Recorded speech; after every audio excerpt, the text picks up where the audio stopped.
All right. Hey, everybody.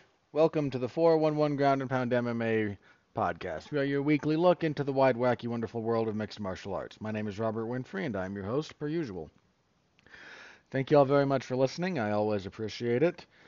Uh, Probably a little bit longer of a show today between the review and the preview. And, UFC 307 is a fairly big deal, in theory.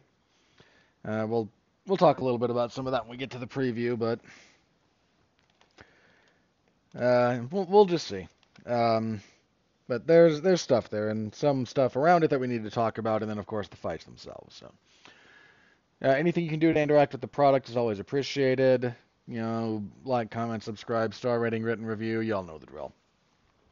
All right, on the agenda, already mentioned review of UFC on ESPN Plus 100. All right, preview of UFC 307, which is overbranded and kind of a mess. It's not a mess in terms of the actual fights, but it kind of feels like it just feels like a mess. It's not, but it feels that way. And then a few bits of news. It was a busy weekend in combat sports, so we'll talk about a bunch of stuff from around the combat sports world. All right, I think that's it for the preamble. So, what do you mention? Yeah, so let's get into it, shall we? All right, UFC on ESPN Plus 100. As we open with the prediction results, how did we do? 10 and 2.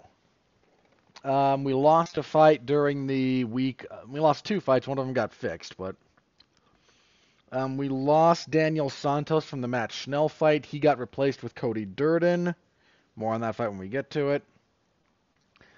We lost. You know what? I'm not gonna say we lost it. We were saved from Ryan Spann and Ovince St. Preux. That got bumped to 307. Sorry, we're previewing 306 today. I am way out of whack.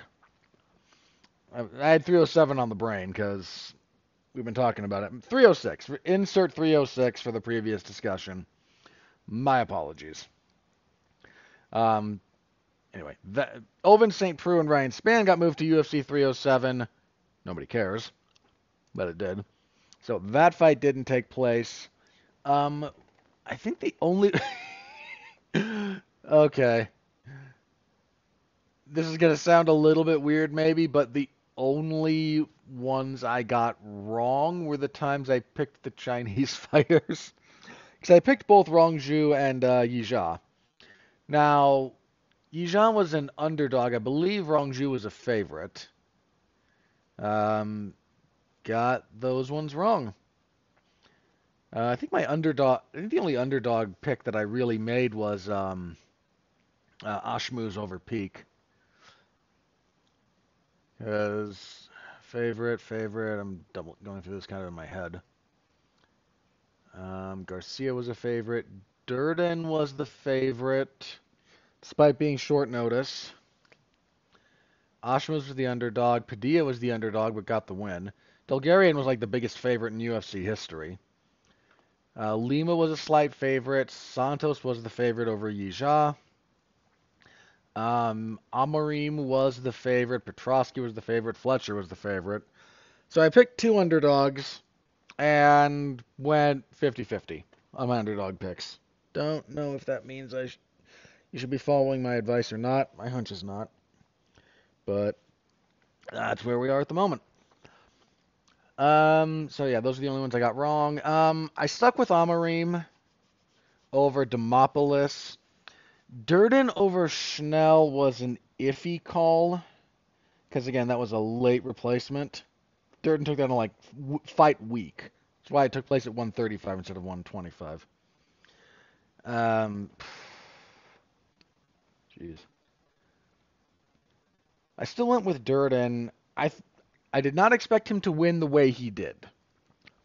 Um, the way that played out was not what I thought, but it was okay leaning towards him. I thought that was much closer than the odds had it set.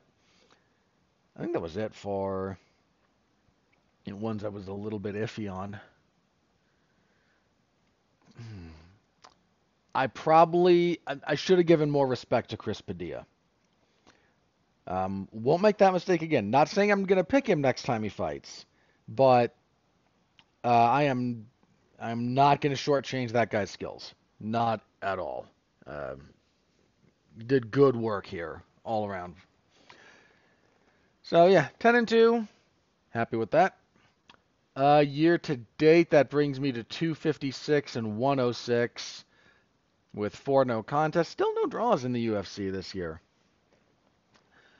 But yeah, that's where we are. So as for the fights themselves, main event, Sean Brady defeats Gilbert Burns via unanimous decision, 250-45s and a 49-46. I was 48-47 Brady. I don't stand by my second round score. Second or third? Second. I gave Burns the second, and the more I've thought about that, the more I don't agree with it. I'll stick with giving him the third. Might be switching those two, but I feel like the third, I'm okay giving him the third. The second, I think I just got wrong, if I'm being honest. Couple of decent ground exchanges. Some fun wrestling, some fun scrambles between these two. Burns very quick to invert for legs when he got taken down. Almost never just conceded the position. But Brady on the feet had enough forward pressure, and Burns just doesn't have. I'm not saying Gilbert Burns is like way past. I'm not calling for him to retire or anything, but he's had a couple of fights that clearly seem to have taken a toll, and it's becoming more evident the longer he goes. He's on a 3-fight losing streak. I mean, the losses are to very good guys, and one of them featured a shoulder injury that wildly derailed whatever he might have been trying to do when he fought Bilal Muhammad.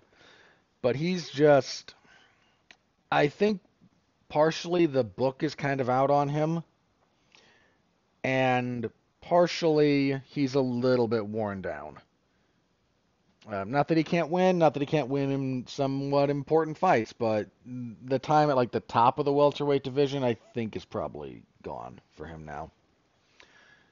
Um, he just wasn't able to throw enough volume back at Brady to dissuade him. A lot of time in the clinch, without a whole lot coming of it, but by and large, Brady won this with decent control, especially in the clinch against the fence.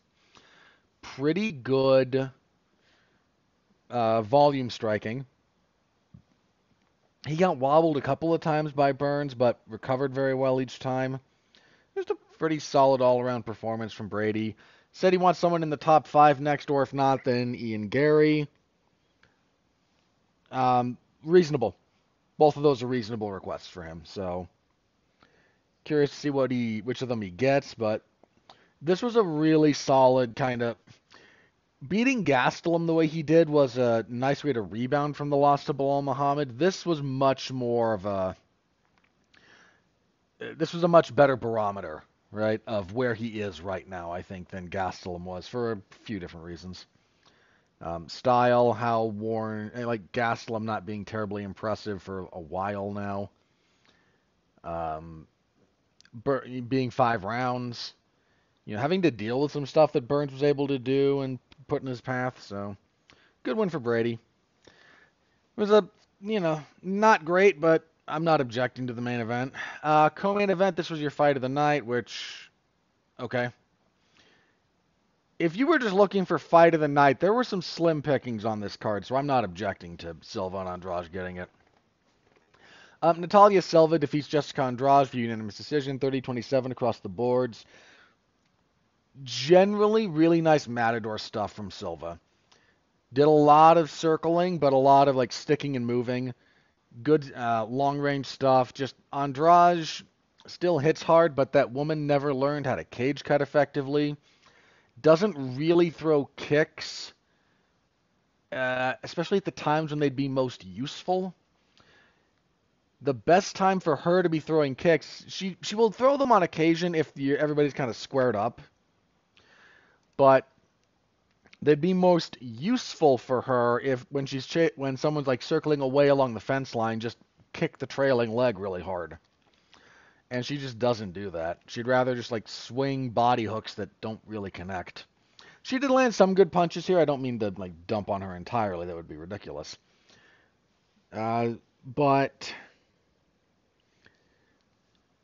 this was a lot of Silva doing a passable recreation, not as skillful, but a passable recreation of what Joanna Jędrzejczyk did to Andrade. Because that same game plan still works against her. And Silva was able to generally make that work. So, liked what I saw out of her. Really good win for Silva, who is definitively on the upswing. I don't think she'll get the next title shot. That division's in a weird spot. We'll know a little bit more after 306. Whatever happens with Shevchenko and Grasso. But you've still got Manon Fior, who should be next. Erin Blanchfield is still poised to kind of make some noise. Who's the other one? It was somebody else recently who was we got Silva here. She's going to be moving up from number 8. There was some talk about Rose, maybe. Macy Barber still like she's got another fight coming up that'll be a bit more instructive. Women's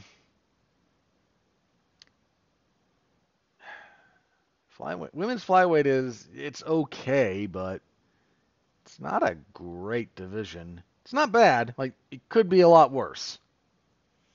Could be women's bantamweight.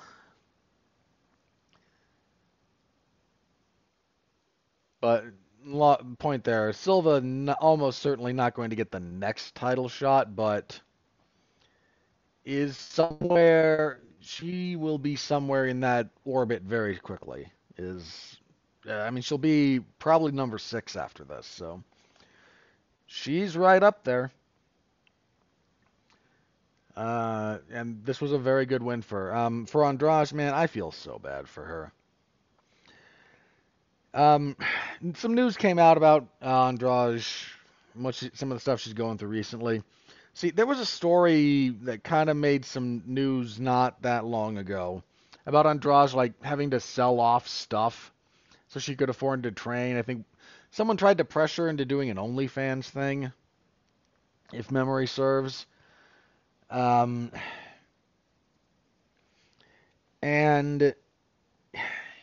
it's so weird because we all kind of just accepted that, yeah, the UFC pay is crap, and despite being a former champion, she's in a bad spot financially.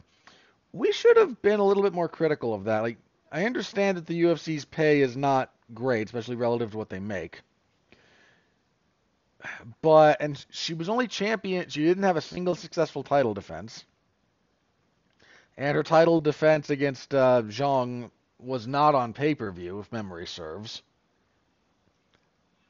Because that was like prime time in China, and I think they just put it on whatever streaming service they were working with at the time, I want to say.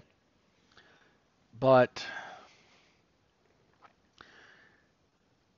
it shouldn't be that bad for someone who's been in her position for as long as she's been there. Unless it really should have given a lot more of us a bit more pause. Like, something doesn't quite add up here. Well, it turns out she's now suing her former manager for embezzling like a couple of $1 million from her. That would track. Man, MMA man. I'm not saying all MMA managers are scumbags, but most would be my hunch. There's no barrier to entry. I could go do it tomorrow. I'm not going to. I probably wouldn't be very good at it. But in theory, I could. There's no barrier to entry. There's no real oversight. It's just trying to make sense of, some human interactions, and some of those people are just really good at being scumbags.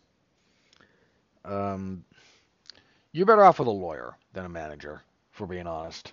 There's at least an ethics oversight to the legal profession. And most MMA managers are just like talent brokers for the UFC. They don't actually represent the best interests of their clients. But that's a whole other thing. It's just kind of a broken system, guys. There's no two ways around it. It's just busted, and it sucks. And if her former manager did in fact embezzle a lot of her money, then I hope she gets all of it back, if at all possible, and throw that guy in jail if criminality is involved, because fi- financial crimes get glossed over because there's no violence to it. But man, that will ruin your life. It really will. So I don't have a lot of tolerance for especially MMA fighters, man. Like, I'm not saying you should steal like $3 million from someone like Canelo. I'm saying, well, one, it wouldn't happen in boxing because oversights. But hypothetically, I slightly more even like I can sort of understand it if you're taking from the super wealthy. It's still bad, and you still shouldn't do it. And I'm not advocating for it, but it just kind of feels worse almost when it's a UFC fighter who's always got the short end of every stick. So there was that. Next up, Steve Garcia defeated Kyle Nelson via TKO, elbows and punches, 359 of the first. Kyle Nelson missed weight, weighed 148 and a half. Nelson got on top of Garcia, got his back for a pretty good chunk of the round. Garcia, to his credit, smart hand fighting, eventually got the baseball grip, got the hand over the shoulder, and then turned in, got on top, and started dropping punishment. He got Nelson into a seated position against the cage, and a lot of fighters wind up there these days because it's how you start building your base for a wall walk. Elbows to the head in that position. Underappreciated technique, and Garcia cracked him with one that slumped him over. Steve Garcia, someone I think we should maybe pay a little bit of attention to. Bantamweight mentioned already a little bit already, but Cody Durden defeated Matt Schnell via ninja choke, 29 seconds of the second round. Schnell looked okay here, a lot of the same kind of boxing, but Schnell's defense was just kind of a problem for a long time. And his chin was not. I actually have to. I had thought a little bit about this last week. I thought I was confusing Schnell with Jimmy Flick for a fly with just like very bad chins. I'm not saying Flick's isn't kind of bad. It is. But I was in fact thinking of Schnell for a couple of those funny knockouts.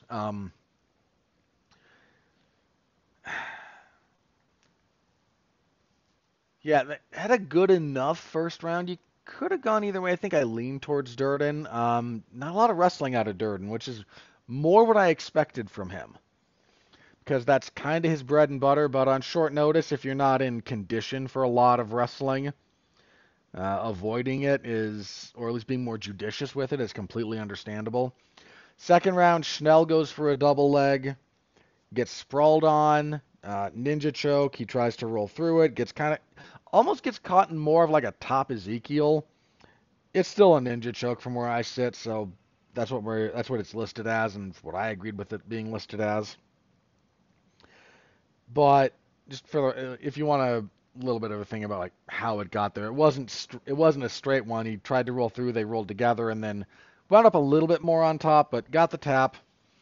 So solid win for Durden on very short notice. Schnell left his gloves in the cage and retired, apparently. Sucks for him. That guy was a company guy who fought in a style that the UFC seems to prefer, and he got very little out of it. Unfortunate. Lightweight next, Yanal Ashmus defeated Trevor Peek via unanimous decision, 229-28 and a 30-27. You could have given Peek the first. I didn't, but you could have. Ashmus just making Peek miss a lot. Some good movement, landed better strikes, some timely takedowns, decent enough bit of control. Again, an overall okay win for Ashmus. On the prelims, Chris Padilla stopped Rongju via doctor stoppage, 4:14 to the second. Padilla won the first round, just moving very well, not kind of getting sucked into a lot of what Rongju wanted to do. Then caught him coming in with an elbow to the left eye that badly messed up Rongju. I mean, he went maybe another like 15, 20 seconds of fighting before the ref stepped in and like, stop, the doctor's got to look at this. Because his left eye was swollen completely shut. Ballooned up, gnarly. It was gnarly. Yeah, and he couldn't open his eye. They had to stop it. Completely understandable. Good stoppage for Padilla. Rongju, multiple facial fractures would be I think that's what they indicated. Orbital at a minimum. Minimum orbital. Could be more. So hopefully he's able to recover. But Padilla, because I had watched the event that Padilla was, I'm going to talk a little bit more about it later, but I think I said like in my coverage, well, it looks like somebody watched the Haggerty and Superlek fight from last night, because I'll get to that later. But then Padilla said in his post-fight, I typed that out before his post-fight interview started, and then his post-fight interview starts, and he said, yeah, I watched Superlek hit Haggerty with one of those things last night. I watched that on slow-mo several times, worked on that timing, and you know what? Bless you, sir. Because, first of all, it was wild knockout. Look it up if you haven't. But, again, I want to talk about the one event when I get to it. So, good win for Padilla. I've been sleeping a little bit on him. That's on me. I will not sleep on him in the future. Might not pick him, but I am not going to underestimate him. Featherweight Isaac Dulgarian kind of ran over Brendan Marat. Arm triangle choke, 4:19 of the second. Won the first. Tony Weeks not giving Dulgarian a 10-8 first round should be criminal. I mean, they traded briefly, and I mean like one exchange, and then Dulgarian hit a double leg. Spent most of that round in mount or back mount. It was a 10-8. And somehow that buffoon only went 10-9, and there's going to be zero repercussions for it. I don't know what dirt he has on what people, but it must be spicy. More of the same in the second round. I think, was this the one that Dulgarian had to change? Yeah, he had kind of an arm triangle. If you want to get like super technical, I think he switched that to a kaiju choke. Because it's a little bit more on the side. That's kind of more similar in line to, if you want to see kind of how that's done, Brian Peterson, the Teach Me Grappling YouTube channel. One of the best martial arts YouTube channels there is, by the way. He and Gabe Rudiger, which was a blast from the past for me, because I watched the season of Tough with that guy. Go over some of the details of that. If you don't know the nuance, and I'm not sitting here being like, oh, all the nuances matter. I only recognize it because I watched what they said about it, and it reminded me a little bit of how the arm triangle, kind of from the side, that Brian Ortega has hit a couple of times now. And yeah, because it's not really an arm triangle in the sort of traditional sense, you have the arm caught a little bit differently, and you kind of are leaning your shoulder into it instead of just cranking to the side. So if you really want to get into the minutia, I think it's called like either a Godzilla choke or a Kaiju choke, one of the two. Anyway, video on that, as I mentioned, Teach Me Grappling. So Brian Peterson, Gabe Rudiger. Have a nice little video on that one. But Dulgarian just ran that poor guy over. Flyweights, Andre Lima defeated Felipe Dos Santos via unanimous decision, 130-27, 229-28. A lot of pressure from Lima, a lot of good defense from Lima. He mitigated a lot of Dos Santos' offense. some grappling on occasion, just decent overall performance. Lima's growing, definitely a growing talent. At featherweight, Gabriel Santos defeated Yijia via unanimous decision, 2:30-26s and a 30-27. Yeah, Santos dropped Yijia with a nasty front kick in the first round, I think it was. Um, Nearly got him out of there. Yijia just a little bit overmatched. For a guy in Gabriel Santos who'd gone 0-2 in the UFC, much needed win. Andre Petrosky defeated Dylan Budka via unanimous decision. Budka missed weight, 188.5. 30-27 across the board. Typical Andre Petrosky fight, nothing to see here. And kicking everything off, Nathan Fletcher and Zigomantis Ramsgad. Fletcher won via arm triangle, 1:14 of the second. A little more traditional arm triangle choke here. I might have reversed that discussion of those two in commentary, or I'm misremembering which one was which. I think I was right the first time. I think still Gary does more of the kaiju choke, but anyway. A couple of fun-ish little scrambles in the first, but not a whole lot here. It's lower level MMA. Don't know what to tell you. That was the card. It was okay, I guess. Your bonuses. Pardon me. Fight of the night, I already mentioned Natalia Silva and Jessica Andrade. No issue. Performances of the night went to Steve Garcia and Cody Durden. I can see the arguments there, but man, you left Chris Padilla out in the cold for causing a gnarly eye injury, and always hate to see somebody get left out, especially when they're on that like 12-12 UFC contract that you know he's on. So, full report, MMA Zone 411mania.com. You'll know the drill. Go give it a read if you are so inclined. Always appreciate it. Oh, wow. I got done with that in less than 30 minutes. That might be a first. There has to be some other time I did it that fast too, but man, I haven't gone through a review in that quick in a while. That tells you about the fight card last night, everybody. All right, moving on. UFC 306. This would be Riyadh Season presents Noche UFC, right? Just Riyadh Season Noche UFC. Yeah, sure. Nothing says celebration of Mexican combat sports like the Saudis. Ugh. Let me talk about this for just a minute or two before I get into the fights, if you'll indulge me. So, they're in the Sphere, which is, in fairness to that venue, everyone was kind of clowning it when it first debuted. I've not heard anyone have like a bad experience going there. Plenty of people who've done like concerts or anything there, just sort of like profoundly affected by what they're able to do with the technology and the surround screens and everything. And fair enough, it's a very expensive venue that like famously lost a boatload of money its first year in operation, and the guy in charge of it like got fired or quit or stepped down. It's a smaller venue, like seating capacity wise, I think, than the UFC normally runs. The UFC was trying to sell tickets for this for like a lot of money. I mean, a lot of money. I think the cheapest one for a while was like $2,000. Don't quote me on that, but it was something in that neighborhood. It's just a lot. I mean, I think they started even higher than that. Um, yeah. And they weren't moving.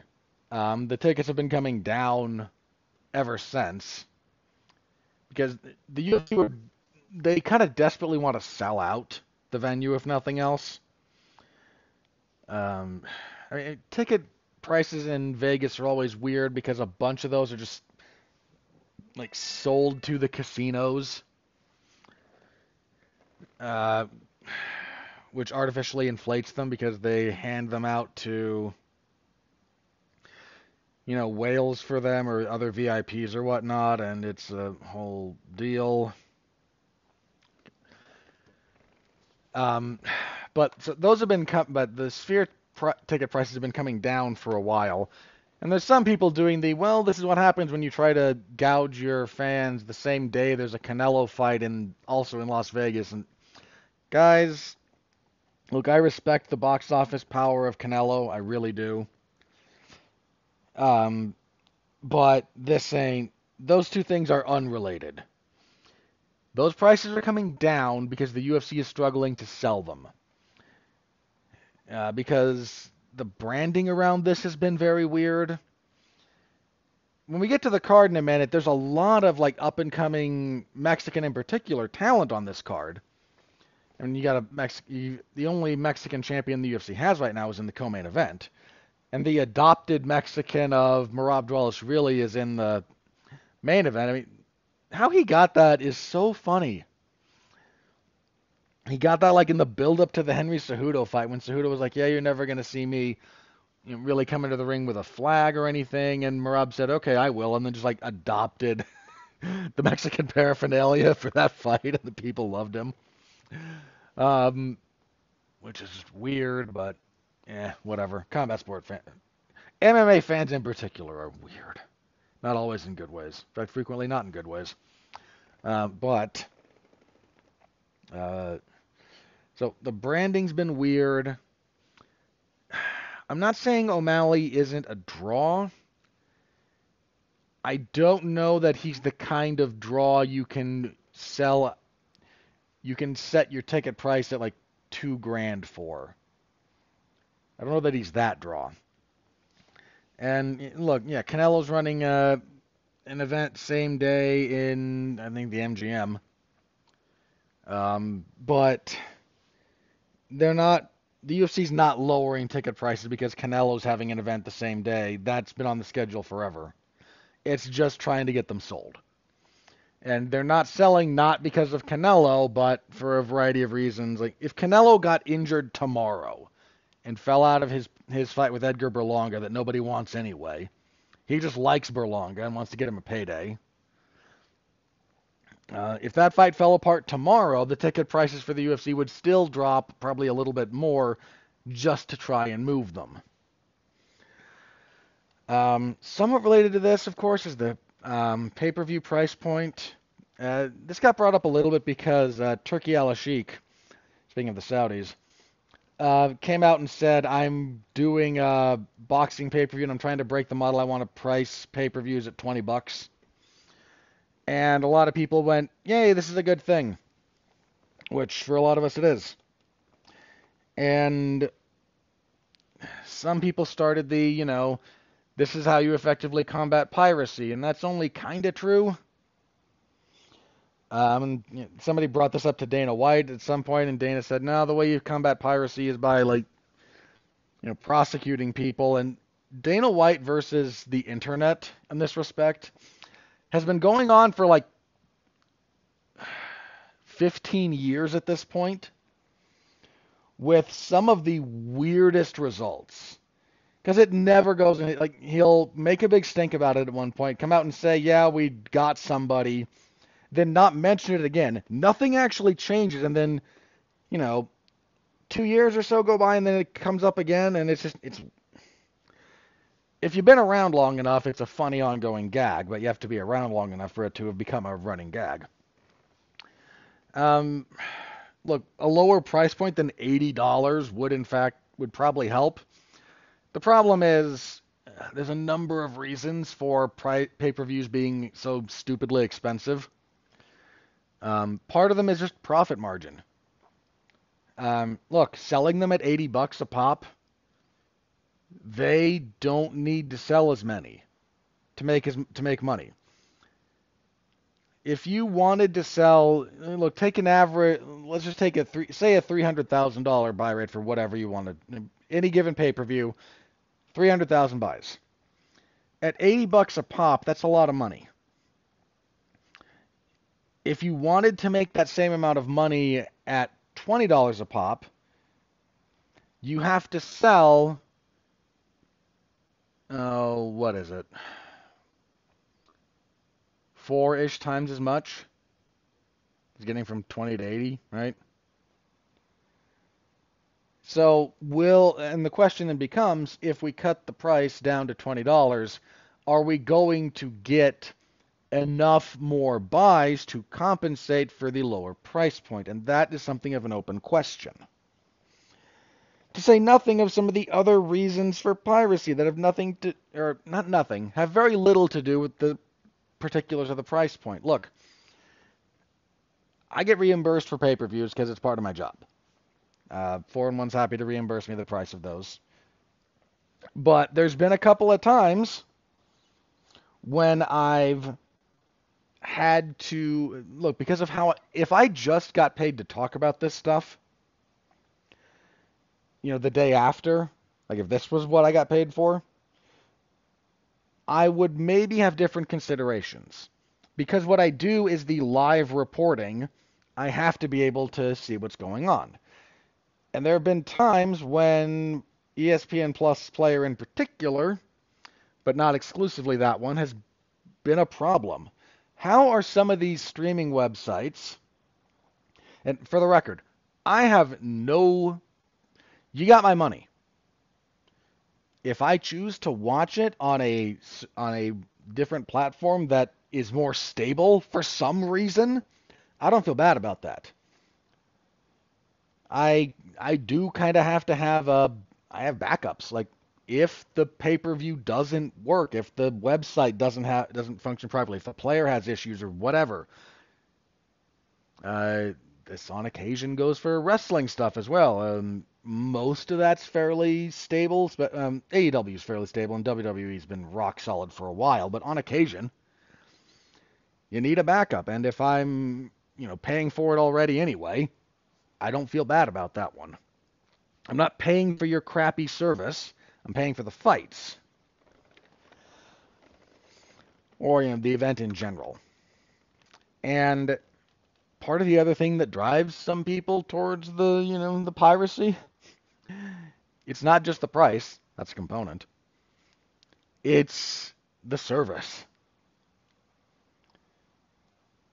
Look, if you the eternal example of this is basically how did Napster die? And the lawsuit definitely, don't get me wrong. But what really sort of killed music piracy on the internet? iTunes. Here is a stable service at a reasonable price. It's like $1 a song. But it always worked. There were no issues. And it was, look, price, stability, and safety. With those three things, you will basically, you're never going to completely get rid of it, but you will wildly reduce how that goes. And MMA at the moment, UFC in particular, has the problem of being very expensive for a variety of reasons. So, not all of which are purely corporate greed. I'm not saying that's not a component, but pretending that's the only component is a little bit naive. On a platform that is, I've said this before, I've had a few issues with ESPN Plus as a player and a platform, not as many as others. I don't know why I've avoided most of them, but for whatever reason it works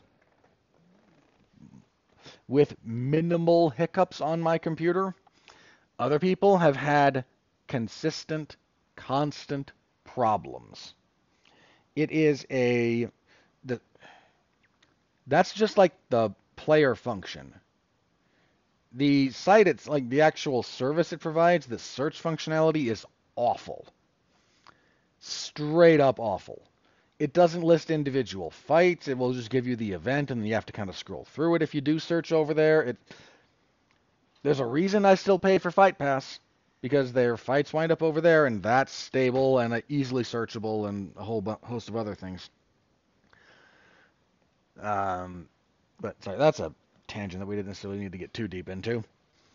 But it's somewhat related to the ticket sales for this. It's still not sold out. We're like the week of the event, and 306, I believe there's still tickets available. And then the market it's just in a weird spot right now. This UFC's still doing good business, but feels like there's some kind of undercurrent going on a little bit, and maybe it's being exacerbated by the presence of the Saudi money or not, but I don't know. Anyway, moving on to the fights themselves. That's slightly more important element of this main event for the bantamweight title. Champion Sean O'Malley against number one contender Merab Dvalishvili.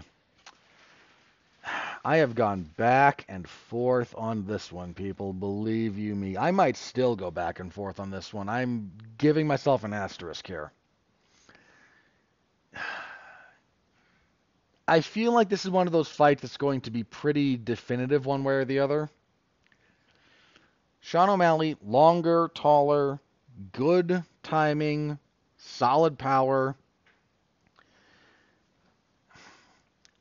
Has gone 5 rounds now, so you can check that off the old. He was able to do it pretty much exclusively dictating the pace in terms of things, but he still did it, and that's still something. Then you got Merab, shorter, with an endless motor. Genuinely absurd cardiovascular conditioning on that man. But his defense is, I'm not going to say awful, but it certainly can be cracked. And he's been hurt before, and he's going to be struggling to overcome that reach in the bigger cage. Now, here's my thoughts on this. If this gets out of the second round, I actually really like Merab's chances. Getting it out of the second round for him is going to be a chore. O'Malley is just... I have not given his skills an appropriate evaluation for a while, partially because his personality I find off-putting. Also because he's another example of, I tell myself not to fall into this trap all the time, and I fall into it less these days, but it's still there. If your only understanding of a fighter, especially a young fighter, is your first impression of them, you're going to be wrong a lot. O'Malley's one of those guys I think I delayed a reassessment of for a long time because I still had in my head his first handful of fights, and I did not give him the credit he deserved for improving, and I'm not going to make that mistake again. I'm still torn. This is the type of fight that's dramatically one way or the other. It might be a little bit back and forth at times, but I don't think there's going to be controversy around who wins, barring weirdness.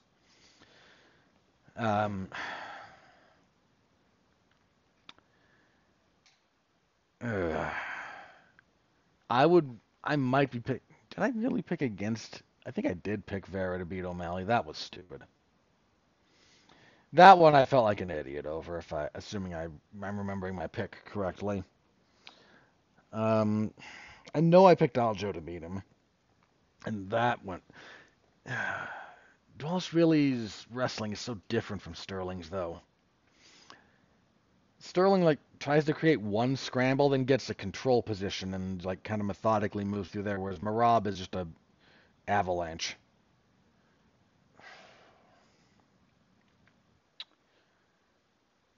So gone back and forth. Might again, as I sit here right now, and 20 minutes ago I was leaning towards Merab.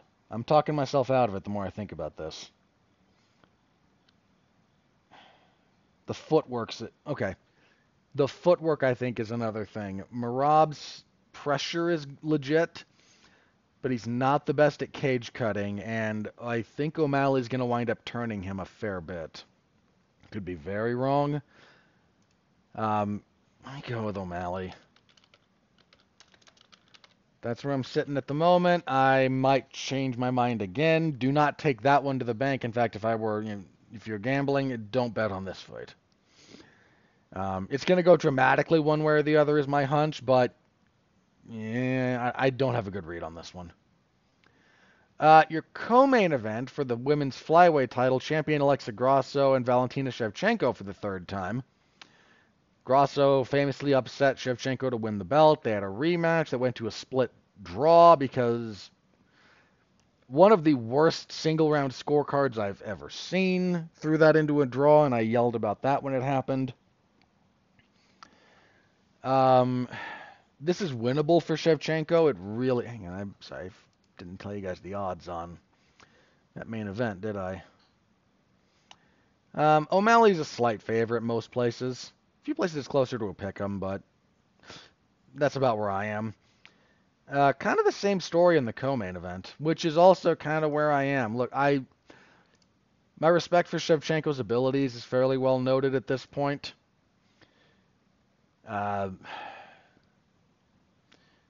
But she's also 36. And that's a rough thing to try and overcome here. Grasso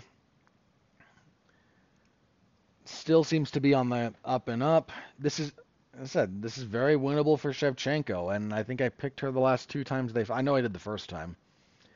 I think I did the second time, and I might be jinxing this because I think I said the same thing about the last fight between Pereira and Adesanya. I said at some point I have to pick the guy who's up like 4-0 across two different combat sports, and Izzy knocked him out.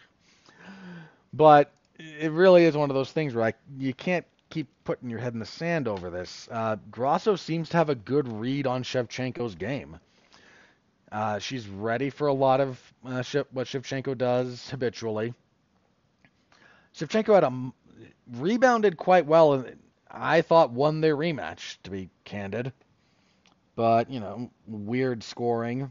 Then again, actually scoring that fight for Grasso I don't think is outside the realm of possibility. Just the one judge giving Grasso a 10-8 third that forced the draw, that's what I thought was bogus, not scoring it for Grasso. Because there was no way that fifth round was a 10-8. Absolutely none. But I'm going to lean towards Grasso here.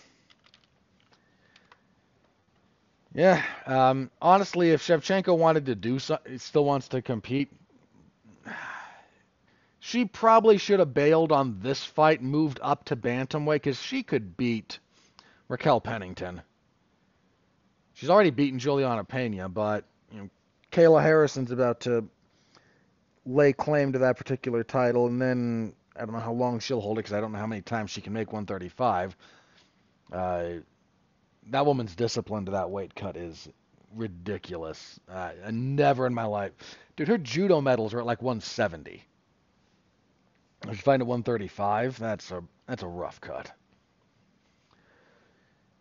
But leaning towards Grasso. Perfectly fine fight. We'll see what happens. Honestly, most looking forward to fight on this card. Next one. Featherweight fight. Brian Ortega and Diego Lopez. This has bonkers fireworks written all over it. Ortega's rarely in a boring fight. Heart through the wazoo. Tough as nails. Been real close to I shouldn't say real close. He's fought for the belt twice. He was not really in the Max Holloway fight. I mean, that's the one where Max set all those records, and it's a ridiculous performance by Max Holloway because he's still Max freaking Holloway.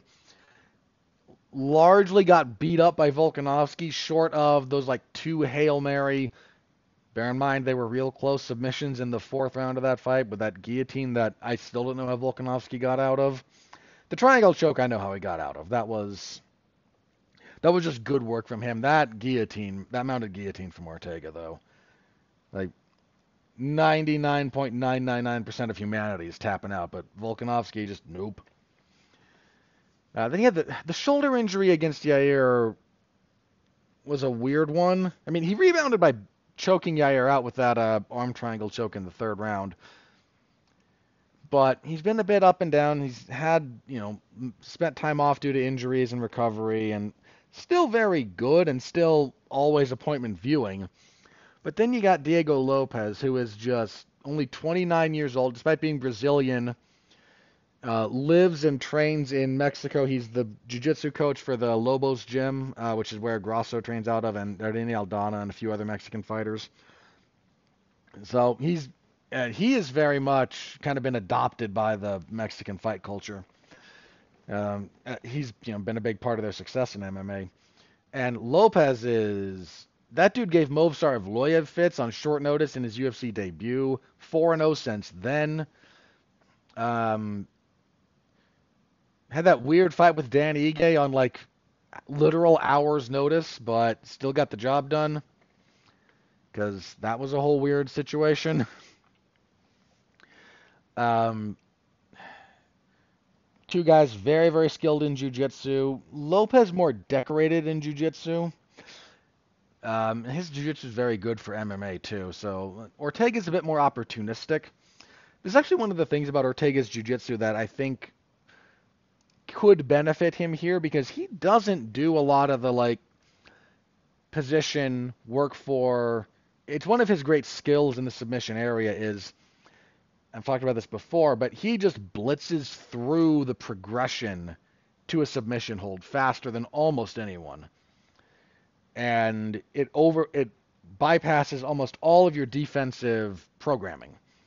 Because you normally do, okay, step one, we do this, step two, we do this, and he goes from step like point 0.5, the start of it, to your last line of defense, like snapping your fingers. And that gets around a lot of guys with very good jiu-jitsu, believe it or not. Because they're still kind of used to the progression and even if it's done very quickly, they're used to the progression. They go through the series, but they go through their defensive series and their sequences, and that's what they go through. And he just gets through all that so fast that it messes with people, even very, very good grapplers. I'm still leaning towards Lopez. I think his offense is just a little bit more potent. He's younger. He doesn't quite have the same miles on him. But this is a really good fight. As mentioned previously, the one I'm looking forward to the most, right here. Really good fight. Definitely looking forward to that one. Next up, we have Daniel Zellhuber. How that guy makes lightweight, I'm not sure, because he's like 6'1". Ridiculous length for that division. But his only professional loss was his UFC debut. Lost to Trey Ogden. 3-0 since then. Only one finish. But that fight with Prado was a pretty good fight. It was back in February. He's definitely shown a lot of ability. And then on the other side, we have Esteban Ribovic. So we've got Mexico and Argentina here. Surely that won't go sideways on us, right?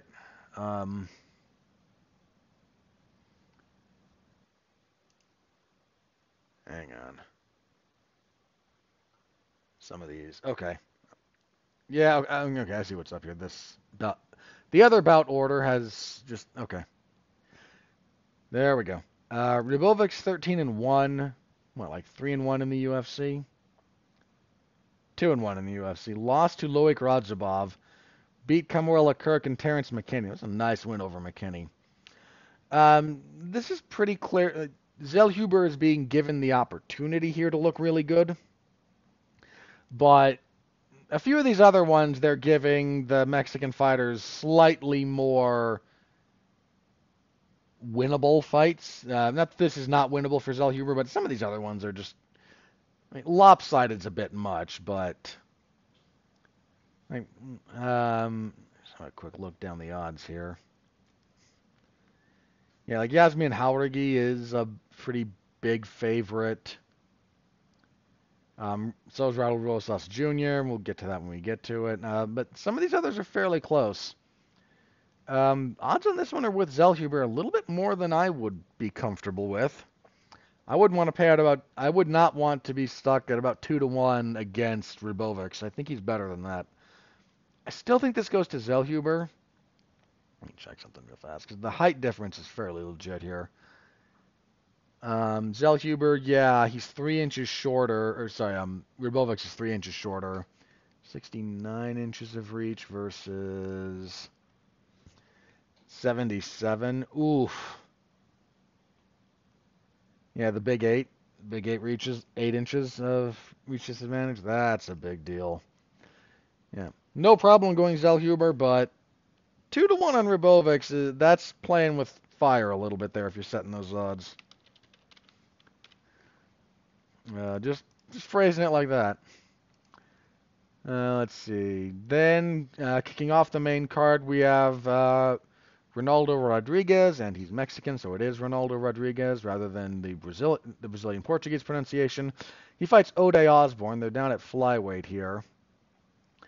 Another one that they're not. This one they're not really doing Rodriguez too many favors. Osborne's pretty good. He's struggled a bit in the UFC. But he's been here for a surprisingly large amount of time. He's been here for about 4 years, over 4 years at this point. He's been up and down. He's right about the 500 mark. He's a little under that, right? Hang on. 1, 2, 3, 4. 1, 2, 3, 4. Yeah, he's 4-5. Recent losses to Tyson Nam knocked him out. That was rough. I kind of thought he lost that. No. I agreed that he won the fight with Charles Johnson, but he looked very poor by the end of it. Lost to Asu Almabayev. That was rough, but Almabayev's very good. Jafel Filio choked him out. He's good enough to upset some people here. Because Rodriguez 16-2 versus the 12-6 for Osborne. 6-fight winning streak. Only one fight in the UFC. He beat Dennis Bondar. Pretty decent comeback, actually. I seem to recall him losing that first round. His only loss, one of his only losses was on the Contender Series to Jerome Rivera. And that was a split decision back on the regionals.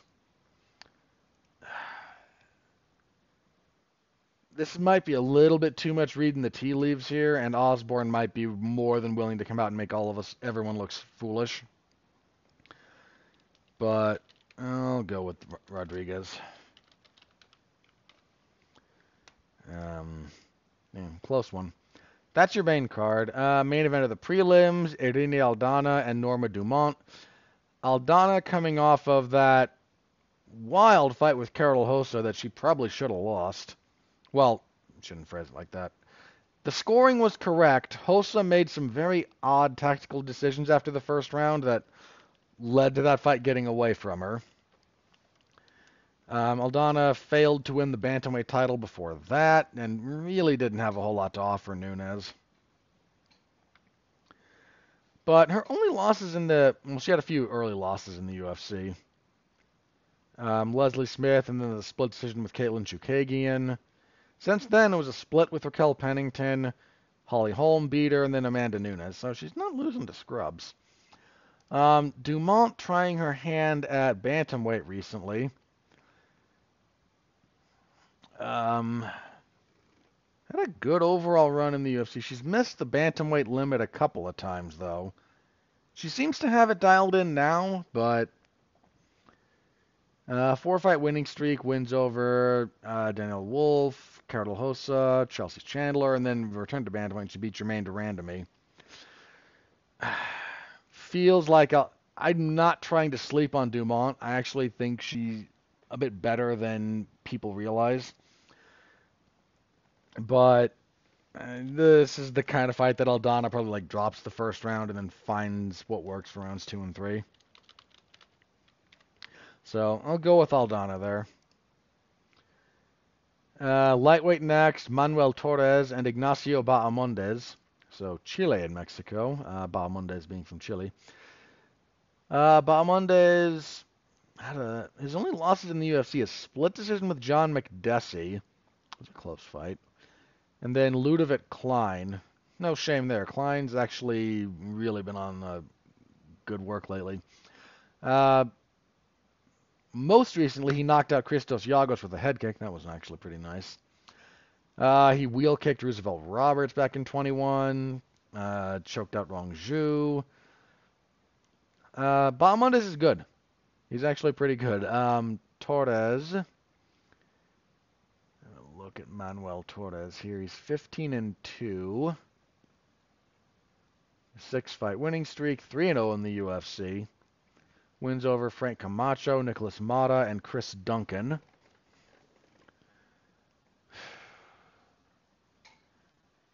This, you know what? Sleeper fight to circle for, like, unexpectedly good fight here. These two are going to get after it.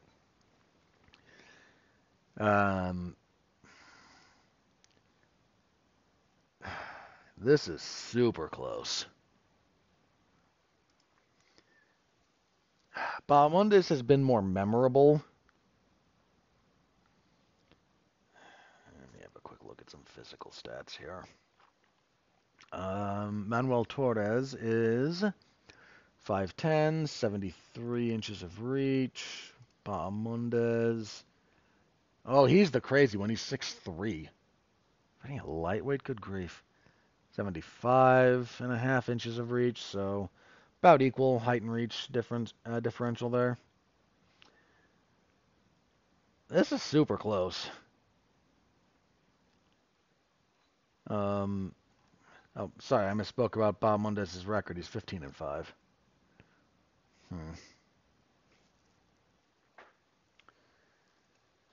Am I gonna buck the odds? The odds are a little bit with Torres.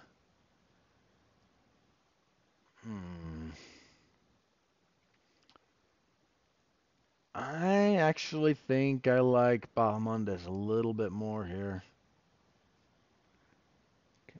I'm not married to this one, but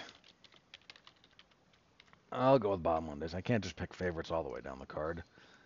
That is profoundly uninteresting. Women's strawweight next. Ketlin Souza and Yasmin Jauregui. Let's see. Souza only recently came to the UFC, got knee barred by Karine Silva, then beat Marnik Man, who should really be fighting at atomweight. Jauregui was supposed to be a big deal. 2 wins in the UFC, and then she ran in shockingly upset by Denise Gomes. Rebounded okay, beating Sam Hughes. They want Jauregui to win here, and this Ketlin Souza, because this is not the other... Is there another Ketlin Souza? Ketlin Vieira. I feel like there's another Ketlin Souza, but don't quote me on this. But this one, they're giving Jauregui a... Gimme's a strong word, but she's supposed to win this fight. Jaur. Make sure I spell this right. Jauregui.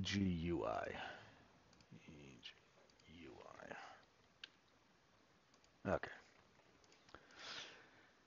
Flyweights, Edgar Chairez and Joshua Van. This was supposed to be Chairez and Kevin Borjas. A good fight. Joshua Van stepping in on fairly short notice for this one.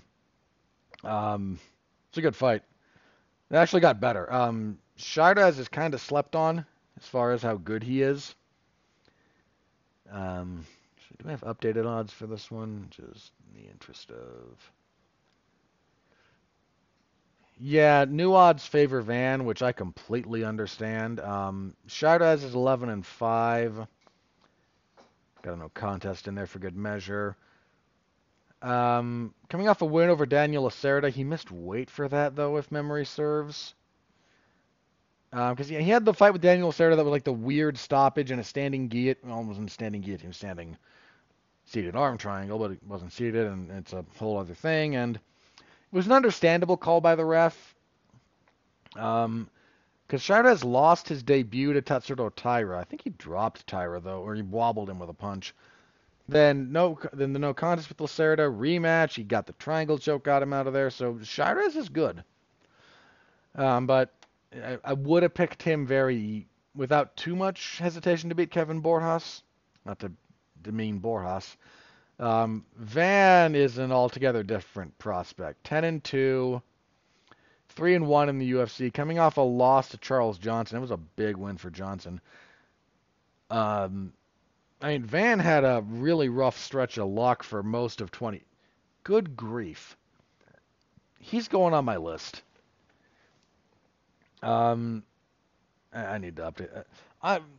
Some of you may know, for my year-end awards, I have the Ian McCall Memorial Worst Luck in MMA award. Gonna be hard to beat Michael Chandler for that one this year, but Joshua Van has had 4 fights fall out. Had a good win to start the year against Felipe Bunes.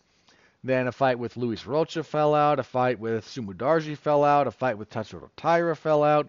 A fight with Tiger Ulanbekov fell out. Then he ran into Charles Johnson and got stopped in the 3rd round. It was a good fight for as long as it lasted. Steps in on short notice here, as I mentioned.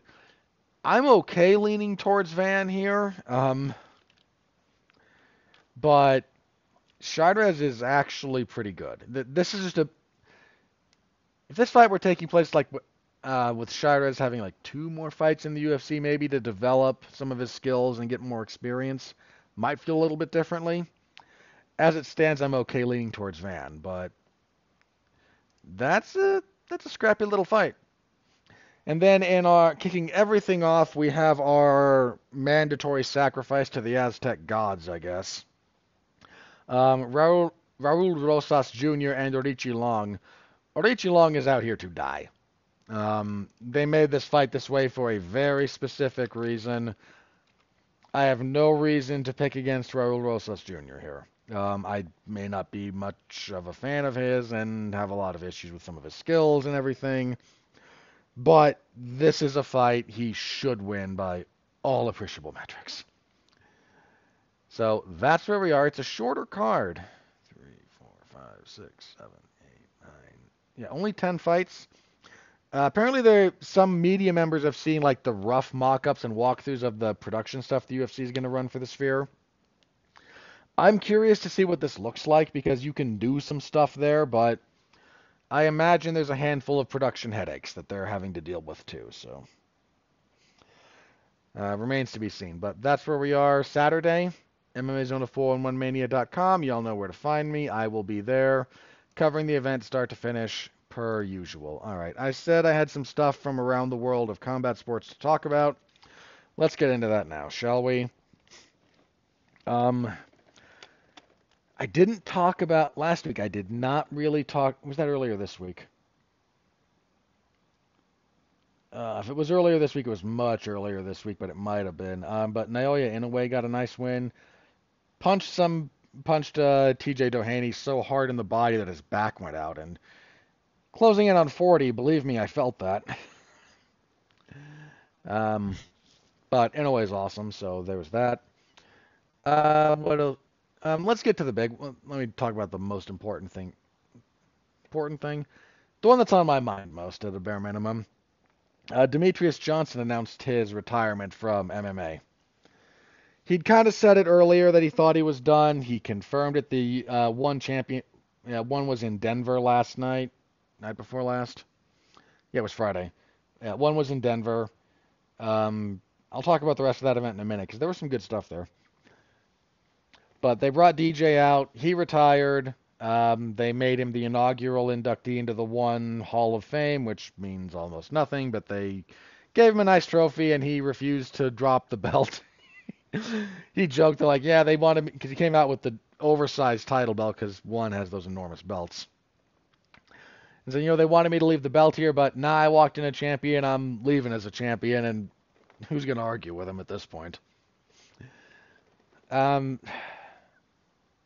So yeah, he's going to continue doing jiu-jitsu. He had an okay run through the IBJJF Masters was not too long ago, and he's recently been promoted to black belt. So this was his first competition for them as a black belt. He won brown belt worlds, I think, last year, and then did some good work in the open weight division too. He at least won one match in this year as black belt before he lost. He wants to continue competing in the gi, so bless him. Hey, I have not a bad thing to say about Demetrius Johnson. I beat the drum for that man's success for a long time. I will still die on the hill that he should have won that second fight with I already mentioned him, with Henry Cejudo. I scored that for him. I've scored it for him every time I rewatched it. Um, Absolutely one of the guys who has a claim to being the greatest of all time. His title defense record, most submission wins in UFC championship history. Uh, it's a shame that it's really unfortunate that there's only like two sides to this when the truth is somewhere in the middle. There's a contingent of people, and I was on this team for a long time, mind you, that the UFC didn't do enough to promote Demetrius Johnson. Mostly, I will stand by that, mostly in the sense that the UFC doesn't know how to promote people very effectively at all. They just give you a platform to promote yourself, and then they reap all the rewards because that's how their business is structured. And Demetrius Johnson, for the vast majority of his title run, was not, by his own admission, was not the best self-promoter. He even said it like a couple of years ago. The way he's talking on stream because he streamed. He's on YouTube exclusively now, and he's actually pretty good as a streamer. But he's said in like interviews and such as well, like, man, I wish I was as comfortable talking like I am now. I wish I'd been like this when I was the champion. I think I could have been a bigger deal. I think I could have had a better reach. So some of that was, again, some of it is the UFC's marketing and promotion machine is not exactly nimble. They're very nimble in some respects, but they just kind of run the playbook when it comes to here's fighter. What do you got to say, fighter? And then fighter has to say X, Y, and Z. And if they don't, then, well, we tried. And Demetrius at the time just never really, like, again, took off. Uh, he was only really kind of comfortable showing his personality and whatnot because he's got a more. He, he's just not got a very traditional, like, MMA personality. He showed it a little bit more towards the end of his time with the UFC, and it was actually like starting to work. Then but by then like there were some issues with him and UFC management and the UFC management's relationship to the entire flyweight experiment, and that's a whole other kettle of fish that we're not getting into today. But he's definitely one of the all-time greats.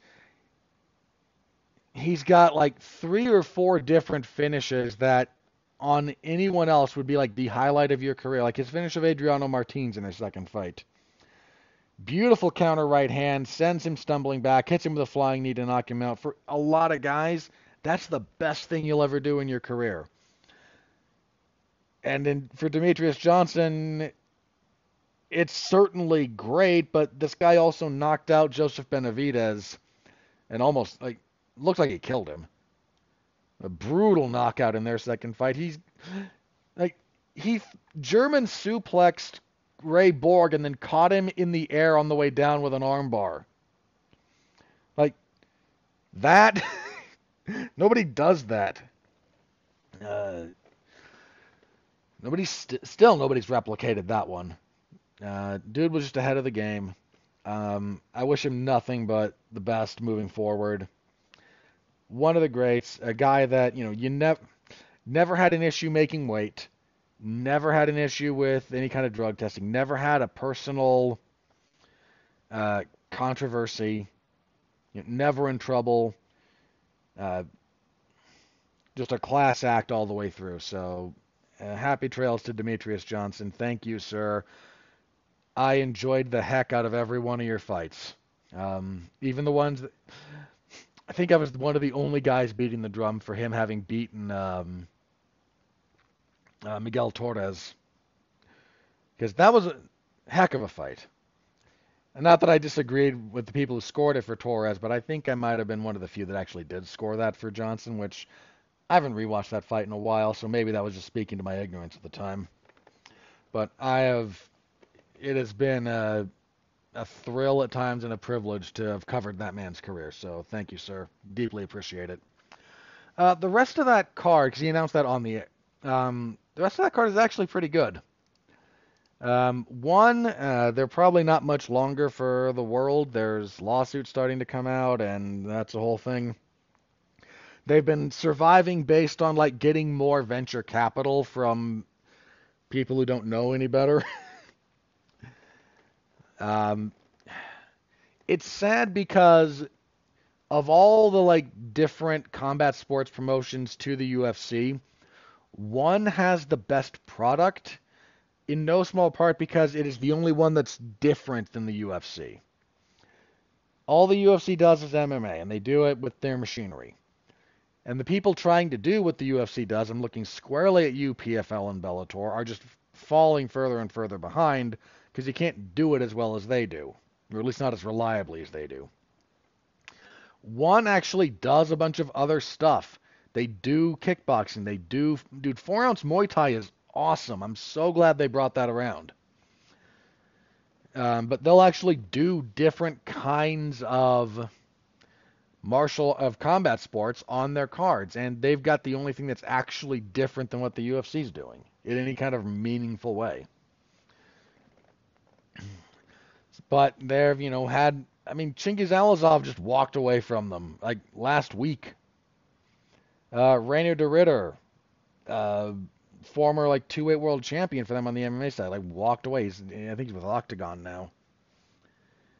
They've got problems that they really need to try and sort out. But as for this event, um,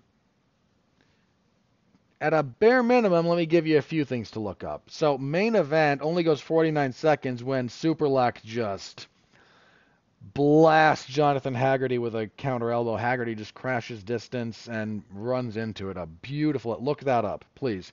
It's a 49-second fight. The whole thing's on Amazon Prime. Go watch it. Also worth watching the co-main event.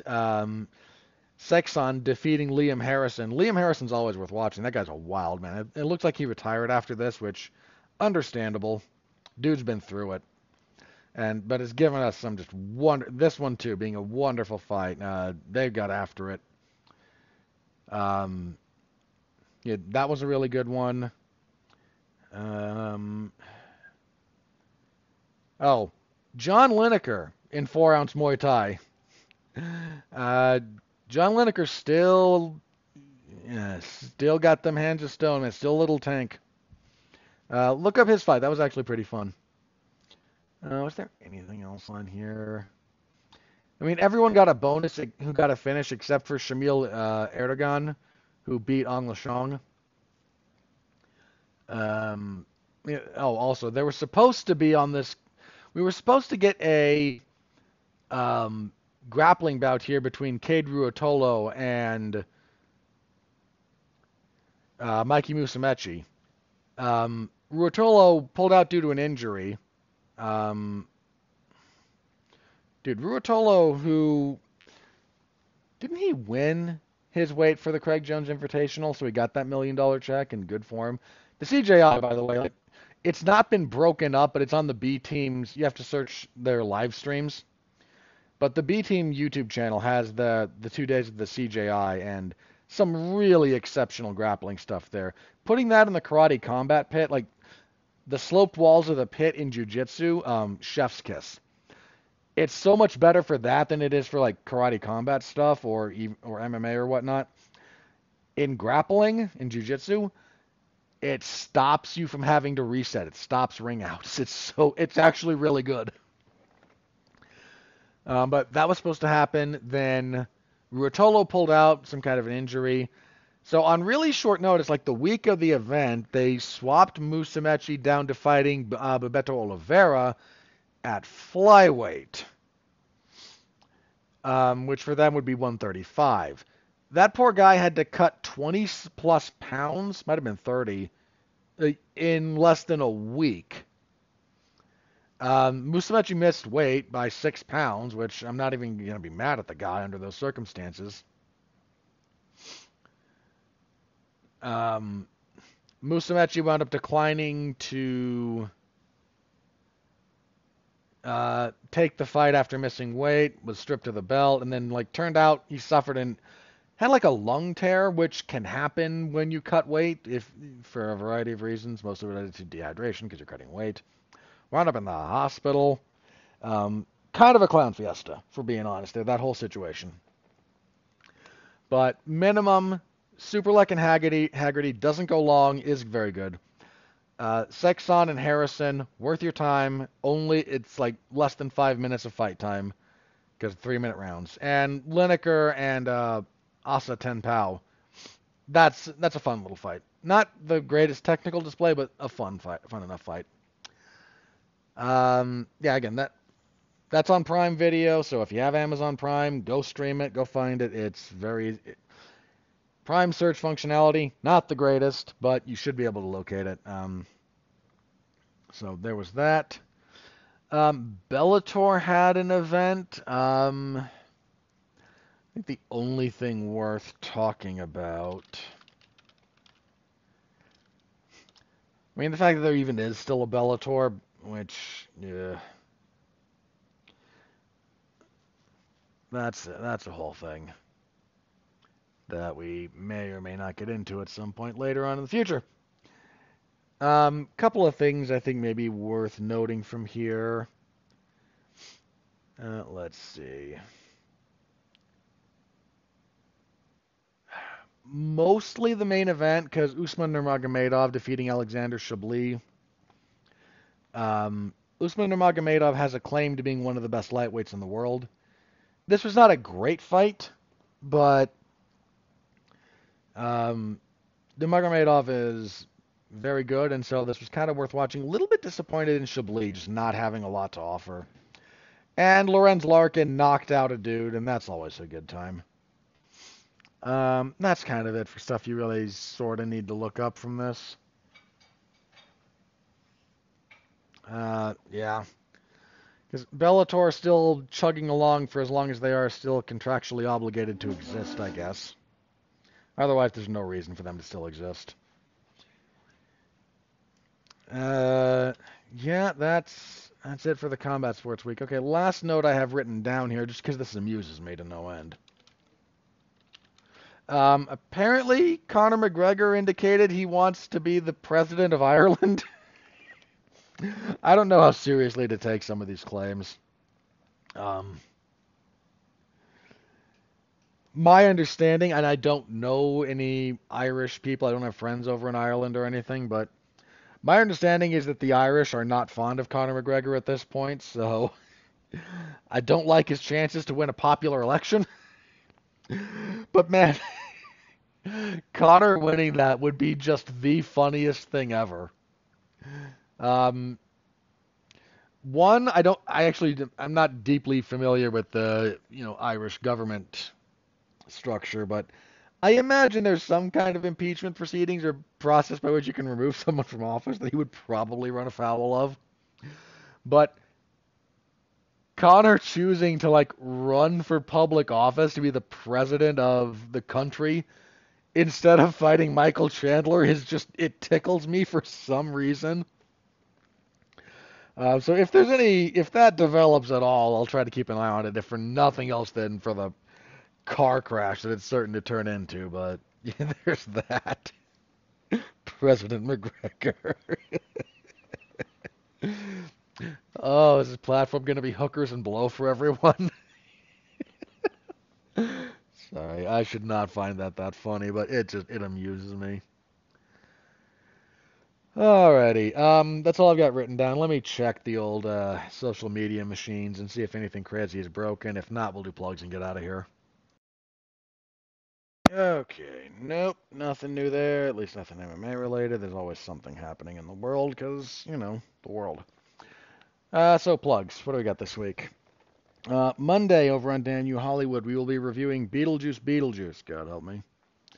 That's going to be myself, Mark Radulich. I think we're scheduled to have Dorian Price and Mac as well on that. So those two gentlemen were with us for our review of The Crow a couple of weeks ago, and the less said about that vomitous mass, the better. But if you want to hear us bury it, go listen to it in the archives over at Damn You Hollywood. Do I have anything else after that? I have some other stuff later in the month. Yeah, week after is other stuff, so that's a whole other thing, but we'll leave that alone. Yeah, then just the usual spate of coverage. So WWE SmackDown on Friday, UFC 306 on Saturday, and we'll be back here next week to review UFC 306. Yay. And are they taking another week off? Why is September suddenly the month the UFC decides, like, hey, we're just having a... Nope, sorry, that's me that's off. No, I'm not. They're not having one the 21st. There will be no preview next week. Okay, yeah, just a review of 306, and then, because there's no UFC event the 21st, there is one the 28th. That will be the Paris event headlined by Renato Moicano and Benoit Saint-Denis. Yes, please. Really good fight there. But so next week, just a review and then whatever news we've got. So yeah, that's where we are at the moment. Okay. How does that card look? We're a couple of weeks out still, but what are we looking at? So really good main event already mentioned already. Renato Moicano, Benoit Saint-Denis. Yes, please. What else do we got? Gomez and Brito. I don't mind Brito. Jusei in battle. You know, that's not going to catch a lot of attention, but that's not a terrible fight. Nasruddin Imavov and Brendan Allen. Okay, that's important for the middleweight division. I'm not going to be too mad at that. Faris Ziam and Matt Frivola. Ivan Kutalaba and Ivan Erslan. Meh. Jermaine Durandamy and Nora Canole. Meh. Light heavyweights. Again. Good grief. 2-on-1 card. What did the French do? Well, okay. They know what they did. Umar Sy and Dawoon Jung. Meh. Balaji Oki and Chris Duncan. Yeah. Daria Zelenziakova. Yeah, Zelenziakova. And Eileen Perez. Bantamweight needs help, and Zelenziakova might be an okay addition to the roster, and Perez is just kind of there. Daniel Barres and Victor Altamirano. Tedolopoulos and Felipe Lima. Ludovic Klein and Roosevelt Roberts is actually good. Then Morgan Chartier gets kind of a showcase against Gabriel Miranda. Okay, there's a fair amount of meh there, but there's some good fights there. There's some good fights. So we'll preview that one in 2 weeks. All right. Thank you all very much for listening. I appreciate the heck out of you as always. Hope to see you again next week. Till then, stay safe out there and continue to be well, be safe, and behave.